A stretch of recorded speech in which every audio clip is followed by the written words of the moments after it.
Good afternoon, fellow gun guys. Tony, yes indeed. Tony from AZ Gun Guys here. Talk about a new purchase of mine. It is now January, what are we, about the 3rd or 4th? It is the 5th, actually. I know this because it is NFC playoffs, or actually it's the wild card weekend, and we just watched the Vikings beat the Saints. So, anyway. So here we are. It is my AR-10. This is a Smith&Wesson. Where's my notes here? I have everything written down here so I don't mess it up here. But it's my Smith&Wesson. I did a lot of research on the lower end. I really liked the Smith&Wesson AR-10s in .308 caliber. Of course, I did look at SIG, being a SIG guy. I just could not bring myself to drop $2,600 or more on an AR-10 because for me, what I use it for will be mostly predator hunting. Now, it's also a big game rifle, of course. I can bring down deer with it, which I intend to use on my next deer hunt should I get drawn here in Arizona. You're lucky to get drawn. But it'll be primarily a coyote gun for me, which is all right. It's all right. I know it's overkill. My AR-15 I've used and dropped a few coyotes with it. I will say this, with this, even with polymer tip rounds, I have had a few go right through them, and they just keep on running. I mean, if it's a gut shot, they jump, roll over, and then they take off and run, and then I just feel bad for them. So I wanted something a little more powerful that would drop them in their tracks, and I don't see any of them getting up from a .308. I just don't. So, but basically, the Smith&Wesson, this one is a 16-inch barrel. I could have gone with an 18-inch barrel. You see a lot of guys use those 18-inch barrels for the 7, 8, 900,000 round yard shots, which I really haven't intend to do much of that.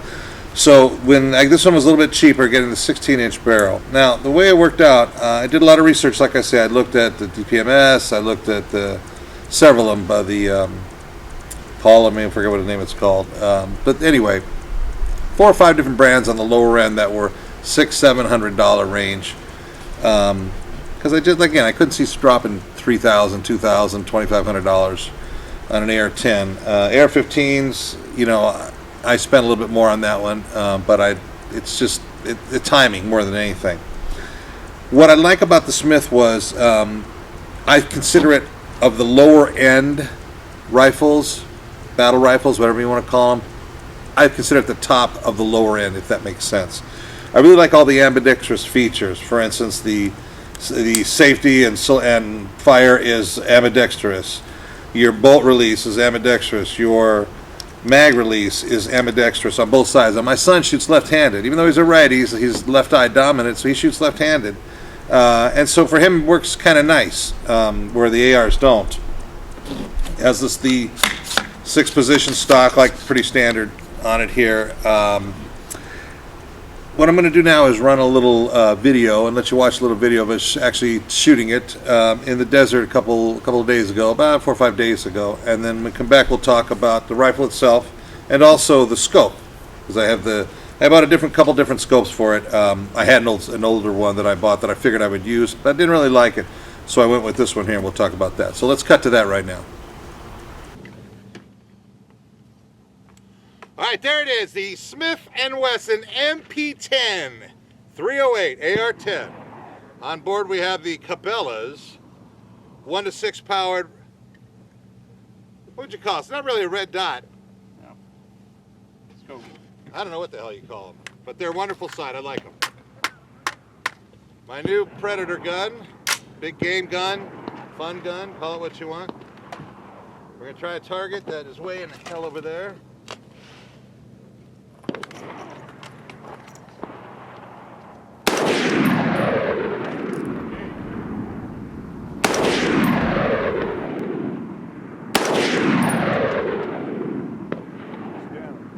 Down, isn't it? Yep. Okay, well, there's a hit there. Okay.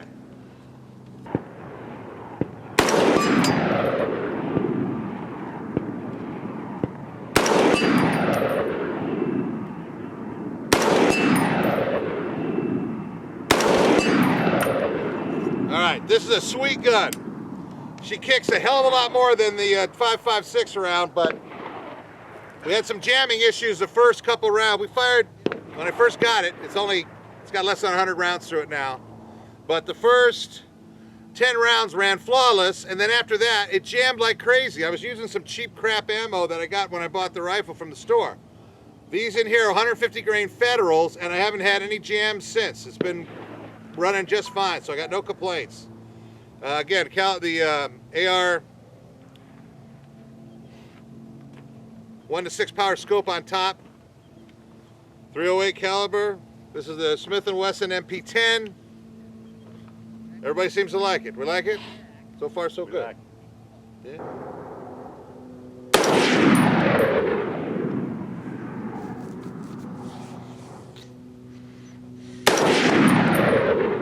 I hit the rock right behind it.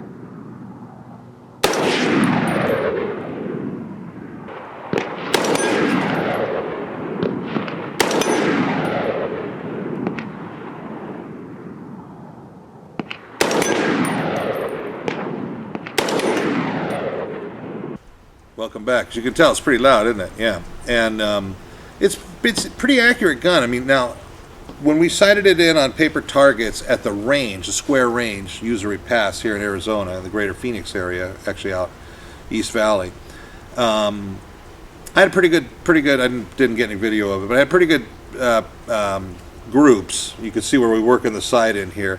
Now, again, I've said forever, I am not the kind of guy that's going to be lighting matches with anything.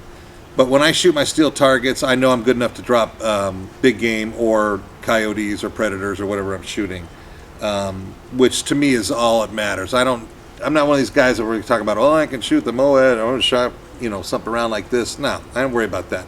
If I can put, rounds on target consistently from different positions, standing up, prone, supported rest here like this, I'm happy. I'm not nut and fancy running around chasing or any of these guys that are doing that. I'm not going to do that.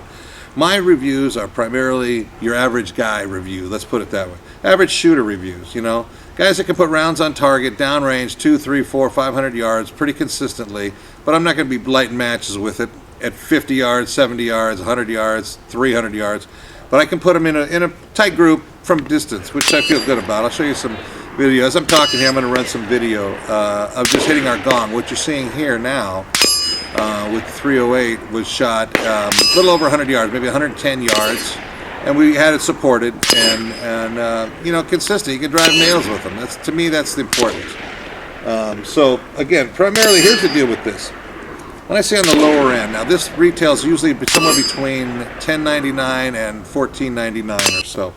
Now here in Arizona, we have a place called Tombstone Tactical. I'm not giving them a free plug, but I guess I am for both people that are on my video here. Tombstone Tactical, they're over by Metro Center, which is an older mall in Phoenix. It's dying mall, but it's in North Phoenix off the I-17 freeway. They had the Smith&Wesson representative there, and I knew it was coming. I called to make sure and they had special deals going on. So I actually paid $6.99 for this rifle. $6.99. It's a flat top, no optics involved. Came with one magazine, and I thought it was a good deal. And at the top end of the lower end, shall we say, of AR-10s, I thought it was a good price. $6.99 was actually a very good price on it. I considered. Again, the Smith&Wesson representative was there. He threw in several things: cleaning, mat, a couple of hats, a few other goodies in his what he called his goodie bag. But I didn't go there because he was there. I wanted to get his opinion, but because they had a special deal going on, the lowest I found them were usually $8.99 or $9.99, but to get them for $6.99, I was all over it. I jumped on it. So very, very much appreciated. They took care of me, and I thought they were very good to me, so I didn't have any complaints at all. They were very good. Now I want to talk about the scope on it here. Okay, if you notice, this is a 1:6 power AR Cabela's AR scope, they call it. Basically, it is called an AR rifle scope. I'm going to show you the box here. This is the box. 1:6 power. I like it because it's not a red dot scope per se. It's always on the reticle is always on the sight. However, it does have a real nice illuminated red or green. It brights up real bright, or you can dim it down as well as however you like it, personally like it sitting. What I like about it is the mount came with it. It's $100 savings right there. Now, here's the best part. I was really looking at buying a Striker Fire.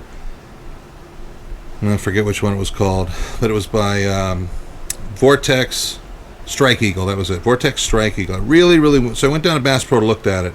It was $300, $299, and it was really beautiful. The guy said, well, take a look at this one here. This is the Cabela's brand, and in their opinion, it was every bit as good. Well, I looked through the scope itself, through both of them, and I saw zero difference. They're both 1:6. The reticle looked identical, and I was just impressed with it. And so I thought, you know what? They had it. It was $199. Save $100. Well, then, as it comes out, Black Friday was coming out a couple days later, and they actually had their specials on Wednesday. So when I went back on Wednesday for Black Friday, call it what you will, it was down to $139. And I tell you, I thought, you know, I know everybody talks about expensive scopes. Again, if I was going to be a long-range 900-yard shooter, yeah, I might drop $1,000, $1,200, $1,500 on a scope. But as a Predator rifle, I don't need that. This was perfect for it, and for $139, how could I go wrong? So I ended up buying another one for my AR-15. So I put both of them on there, and they're both zeroed in. And that's what I used when I went shooting, and you saw banging off that gong. So all in all, the AR-10 in .308 caliber, M&P 10 is a really good weapon. I really like it. It's a really good gun. It cycled very well after I figured it out. Now let me give you the whole story real fast. The issue I had was when I first got it, we took it out to Usury Pass, which is a rifle range, and it jammed after about the first 10 rounds. And I had all kinds of trouble cycling. It would just not, it didn't jam, it just wouldn't load the next round. It wouldn't cycle. It ejected it okay. Well, as it turns out, we started doing a little research on the ammunition. I'm going to show you close up a couple different deals here. Now, if we take a look, if you notice the two, if you can see it, this is a Federal on this one here, Federal round. Hopefully you can see it. It's a little more rounded at the top, and I don't know what this brand was, but they threw it in with when I purchased the gun. But it has more of a tip, tighter tip on the front there, a little tighter there. So that, to me, from best we could tell, was causing it to snag on the ejection. It wouldn't allow the next one to come up. I could be wrong. We're not 100% sure, but that's the best we were able to deduce, because we would load 3 of the older ones in there, the ones that I got when I purchased the rifle, and they would jam up. All the Federals ran perfect every single time, never had any issues. 150 grain Federals, and they ejected and loaded the next one just perfectly, so I had no problems.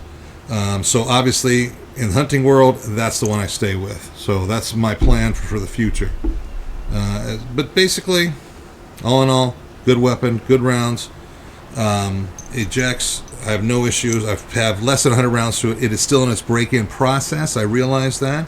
And that, too, could be part of the reason why it was jamming and not ejecting correctly. I don't know. But we ran it the other day, and it was flawless. I ran about 60 rounds through it. I didn't bang them out like an AR, but they ran perfect. Ejected and loaded the next round perfectly, so no complaints at all. So there it is. My evaluation, it's a good weapon, it's a good round. I mean, just a no complaints at all. The pistol grip feels good. You know, the furniture feels nice. You can play with it all you want. You can put all kinds of fancy stuff on it. For me, there was no reason to go with the 18-inch barrel, because I'm not on the long-range shooting, and it was about $400 more for 2 more inches on the barrel. I just couldn't see it, especially I like the smaller idea because I can swing it around on a Predator if I miss on my follow-up shots. So there you have it. Smith&Wesson M&P 10 AR-10 in .308, and I really like it so far. So that's my overall review of the thing from a layman's point of view, just a gun guy, a shooter's point of view. I'm not going to give you, I know it's a 1 in 10 twist, obviously. I think I mentioned that earlier. But I'm not going to give you the nut and fancy or the Hickok review, because it's not me. For me, it's just a gun guy who goes out shooting and appreciates good work. This is it. I really like it. So that's it. From the desert, in Arizona. This is Tony from AZ Gun Guys. Hope you're having a great day, and like and subscribe if you like. And that's pretty much it. Have a fabulous day. Thanks for watching. Bye-bye.